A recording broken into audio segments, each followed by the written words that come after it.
一个美国女生突然在网上开口说，中国才是现在全球的潮流。这话不是中国官媒说的，不是什么清华学者说的，就是一个土生土长的美国女生在社交媒体上说出了让无数西方精英脸上无光的话。她看到了什么？美国年轻人开始喝中国养生茶，开始听中文歌，开始羡慕中国的生活方式。就在这帮美国政客磨刀霍霍，试图用贸易战打压中国的当口民间，却悄悄在用脚投票投向了中国。更让人热血沸腾的是他播出的那段视频，一位中方代表人士字字千钧，对那些妄图用关税吓倒中国的人说，中国已经在这里5000年了，美国不存在的时候我们就活下来了，你要制裁随便美国市场只占 15%， 我们不在乎。话音未落，这个美国女生就说她赢了，中国赢了，中国现在领导世界。让我们来看一个美国人是如何亲口承认中国时代已经到来的。 I want to talk about China. I feel called to discuss China today for a few reasons. My social media is showing me a lot of people doing very Chinese things.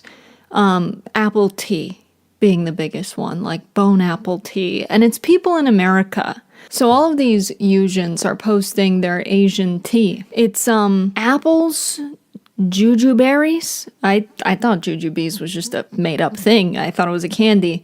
It's a real thing that comes from the earth. And then there's goji berries in it. You boil the apples in the hot water, and then you make this thing that you drink. They only drink warm water. They think that the reason we get sick so much in the US is because we drink cold water. So we have to drink the warm one now. And so everyone in the US is embracing Chinese culture, and it has me thinking, is this Chinese supremacy? Is this what it was like to live in other countries when America was becoming the it girl of the world? And similarly, people probably feel the same way about China and the US, fighting to be the hegemony. I know Russia feels the type of way about that. But basically this stuff, women in America are drinking it. I've only ever seen women in America make a purchase, right? Korean skincare is a thing. French makeup is a thing. Italian leather. But this is just apples and water. This is a cultural practice. This is not a product you import from another country. Also, the phrase, I'm in a very Chinese time of my life. Kids are saying it. The other thing, Chinese music. It's trending in the US. So why are we aspirationally Chinese now? I think it's a sign that the shift toward Chinese hegemony is happening globally. Also, take a look at this video. China is fully prepared to fight to the very end because the world is big enough that the United States is not the totality of the market in the world. So if the United States wants to go in that direction of completely shutting itself out of the China market, be my guest. Yeah, and China will lose the US market, which, as I've said, is 15%. We don't care.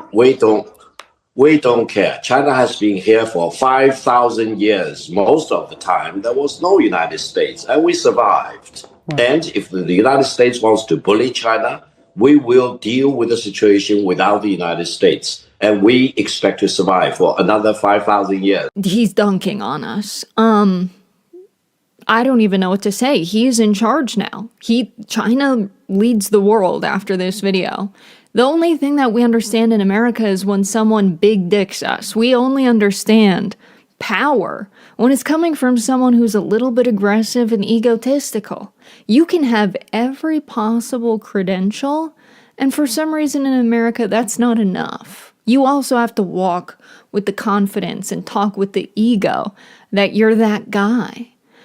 I understand it's a cultural thing. I moved to the Midwest. Being humble is a big part of the culture here. It's a quiet confidence. You don't brag.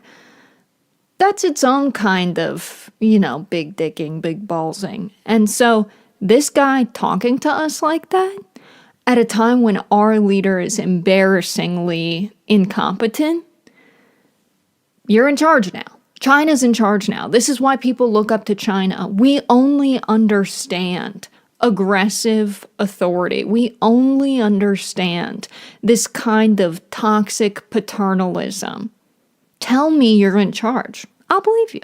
That's how Americans were taught to think. We don't all think like that. Some of us are enlightened, or another term for it might be woke. But I think China is the new superpower. We used to not care what was going on in other countries. I remember when I was in college, there was this event where some women from India were coming to our campus to teach traditional Indian dance. I think they were doing a performance, and there was going to be an interactive portion. No one wanted to go. One of my friends who's like a resident advisor was like, no one signed up for this event. We felt bad. Let's go. Let's go learn. Who cares? Let's go embrace this thing that, when else are we going to do this, right? So we show up, 5 of us, like 5 of them, and they teach us a whole dance routine. It was like a slumber party, right? It was a beautiful cultural exchange. And I would think about why wasn't anyone else wanting to go? Why didn't anyone else want to learn that? It's because Americans are like, we're the best. Why would I learn anything else? It's not right. You enrich your life from learning from other people's and embracing other cultures. But if you're the best, why would you do that? That's kind of the American mentality. Not anymore. Now, we want to be Chinese a little bit. I tried to find a photo of us on that night, and I went to this girl's Instagram page. We used to be super close. She has a baby now. Lots of baby photos. I'm scrolling. I'm years back, and I accidentally tap a photo of the baby. I almost liked it on accident. Stalking someone's Instagram is one thing. Accidentally liking a baby photo? Getting caught stalking a baby photo? That's unacceptably weird behavior, okay? I was like, you know what? I'm not going to look for this anymore. It's going to turn me into a weird person, perceptively. I'm not creeping on babies. I can't believe that that's a thing people have to worry about, but nevertheless, the president's a pedophile. Another reason China is on the rise. When I was in South Africa, I studied abroad there in 2016. They had photos of Obama on their fridge. If you go to a black township outside of Cape Town, there's like their children's wedding photos and then Barack Obama magnets on the fridge. And their whole stay, they love the guy. That's the impression America has on other countries that now I see China start having. But it permeates, right? Other countries listen to American music, watch American TV, wear American clothes. There's always a little bit of aspirational Western stuff abroad. And it's because America made it that way. You know, that's why we got all the military bases. That's why the CIA has been busy for the past 50 years, you know? We wanted to be that. But China's doing it. Are they trying to do it? Probably. I've never seen a commercial for Chinese food, but we always eat Chinese food. I saw that on my timeline the other day, that I've never seen a commercial for Chinese food. Me either. That's crazy. McDonald's, Arby's, American food has an annoying amount of advertising attached to it. China's just out there being great, letting the greatness speak for them. And now they have this guy talking his shit. So we're not stopping them. No matter what, we're not stopping them. It was surprising to me, though, when I was living in another country, how much America was looked to and seen as important. It was an election cycle also. I remember seeing a commercial for the Trevor Noah hosted Daily Show. It was advertised to South Africans as a show for them. What's up with that, right? It was like, what's going on in the crazy United States? You have this idiot orange guy running for office saying God knows what. These stupid people have all the weapons. Thankfully, we have this guy from Mzansi to explain it all for us. I was like, this is how the Daily Show is advertised to South Africa? As if it's made for them? I was like, damn, I felt bad. I felt like bad about who I am as an American. I was embarrassed a little bit. I was like, shit. Imagine if they showed them Maury and Jerry Springer. Anyway, American politics was a regular nightly show that played for South Africans. It's like reality TV politics for them. But even in South Africa, the food is a big thing. There was McDonald's all over the place, KFC. One time, I went to KFC at night for a little French fry. And after a certain hour, They shut the doors. You got to walk through the drive-thru. So we're in line. And this guy, he says, you guys really shouldn't be here. This is a black space. This is an African space. And you shouldn't be here. My friend Hakan from Turkey starts speaking. They realize we're not South African Afrikaner colonizers. We're visitors from other countries. We're foreign. I'm like, I'm on your side, if anything. Like, I think you should own this land and not the Afrikaners. But he didn't care about that. He was just like mad that we're at KFC, which is funny because Kentucky is in the United States. So is it an African space? I wasn't ready to discuss that. We're in your country. You know what I mean? And so other people were like, hey man, they're not the people you think they are. These are Americans and Turkish people. And so it actually ended up that guy was one of the biggest organizers in South Africa, youth political organizers, and like within 1 week had put on the largest university protests we had seen. So that was crazy. I was like, wow, I know that guy. You know, we're friends. We get food late night together. The interesting thing, though, is I was friends with a few white South Africans, and one of them thought, and this is a real story, I don't believe in lying, making up stories for comedy. God bestows upon you life experiences, and if you cannot describe them in a way that makes them interesting and funny, that's on you, okay? Don't make stuff up that's funny. You know what I mean? That's your responsibility to make it funny if it's not funny when it happens. But this one is funny as God told the tale, you know? He gives me life experiences with the hopes that I use them to bring other people joy, I feel. It sounds like a bad comedy scene, right? But it's real. And because it's real, it's funny. If it was written for a movie, wouldn't be funny. Anyway, a real person who grew up in South Africa believed that the KFC logo, Colonel Sanders' face, was Nelson Mandela. Because why else would this guy's face be plastered everywhere in the country? Imagine when he found out this was Colonel Sanders and it's Kentucky Fried Chicken, KFC. KFC to ANC, I just don't even know how the connection was made. Also, what did he think Mandela looked like, right? He understood this when he was about a teenager, I think. And so, you know, kids believe a lot of stuff, but I always thought that was hilarious, and now I don't see the KFC logo the same. But think about how important American culture is for South Africans to think Colonel Sanders is Nelson Mandela, right? We're out there. We're about to have a Chinese version of that. Mao is about to have his face on a Chinese food chain, and someone's kid is going to think that was Donald Trump. That's a horrible comparison, Mandela to Trump.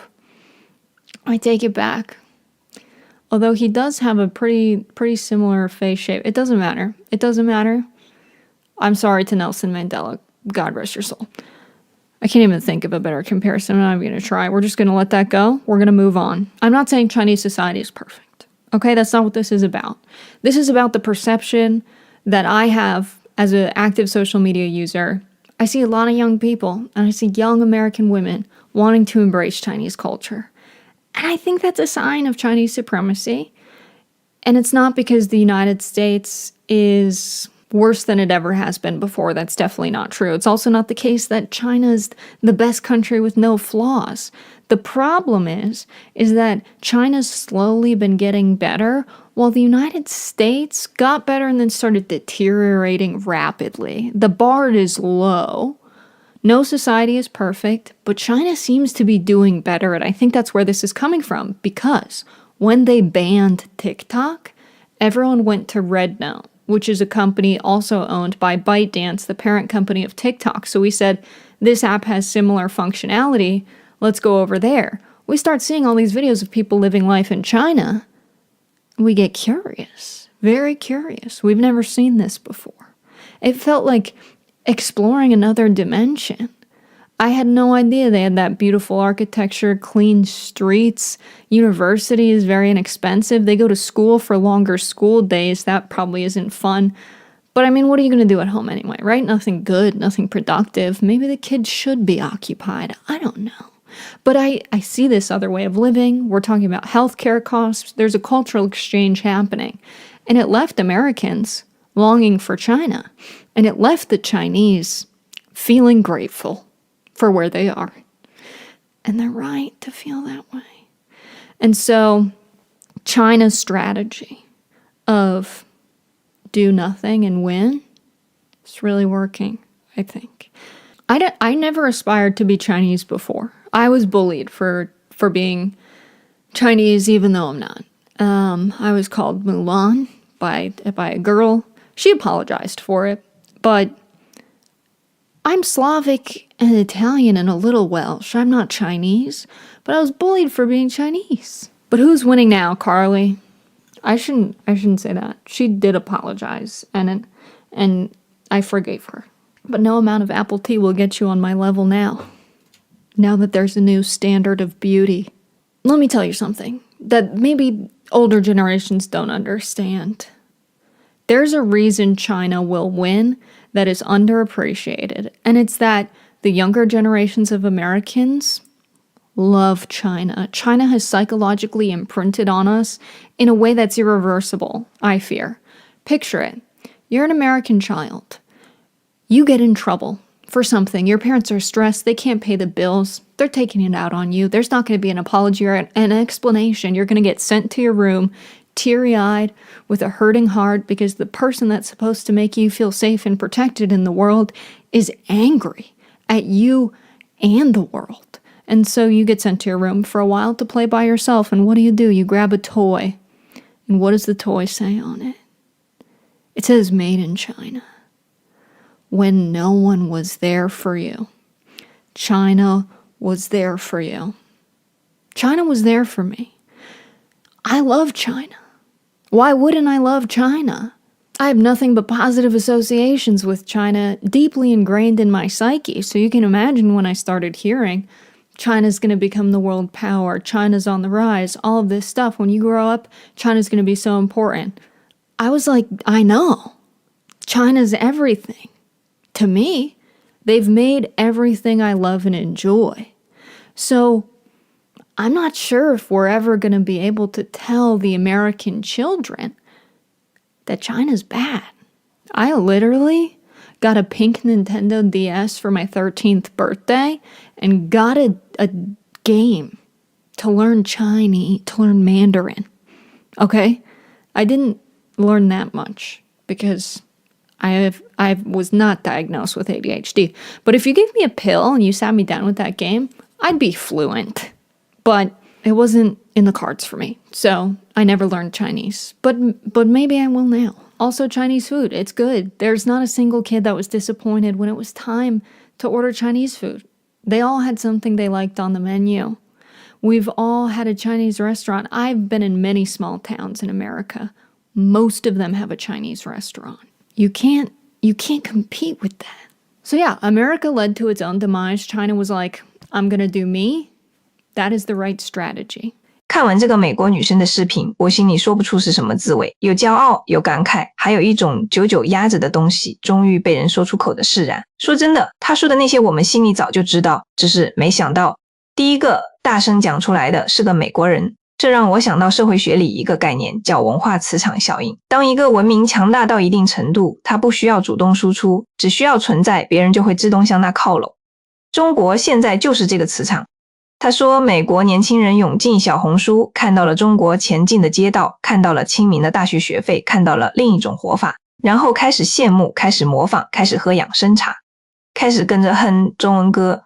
最关键的是他自己说了，这不是广告砸出来的。中国没有铺天盖地的行销，只是让真实说话。你比一比麦当劳、肯德基用了多少广告费，中餐馆从来不打广告，但哪个美国小镇没有一家中餐馆，这就是底气。再说那位中方代表的那番话，我听一遍心里爽一遍。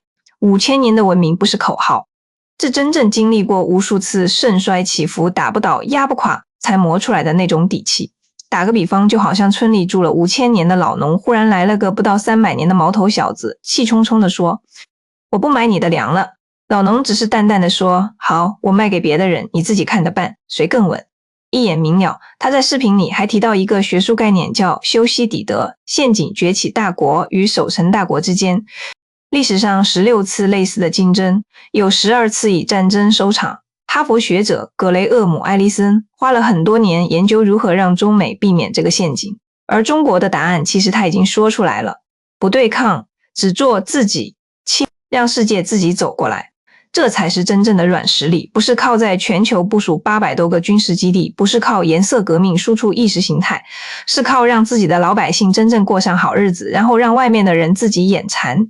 他还说了一个细节，说每个美国孩子手里的玩具都印着 Made in China， 当没有人陪你的时候，中国陪了你。这话听起来轻巧，背后却是几十年来中国工人的双手撑起了整个世界的消费，养活了无数条产业链，走进了每一个普通家庭的日常。我们从来不需要别人的承认，但当承认真的来了，还是觉得值得。历史的车轮从来不回头，他不在乎谁诅咒，不在乎谁喧哗，只认一件事：谁真正让人民活得更好，谁就站得更久。中国的时代不是靠宣传来的，是靠5000年积累的文明底气，靠一代又一代人的埋头苦干，靠让世界睁眼看清楚，一步一步走到的你们怎么看？评论区见。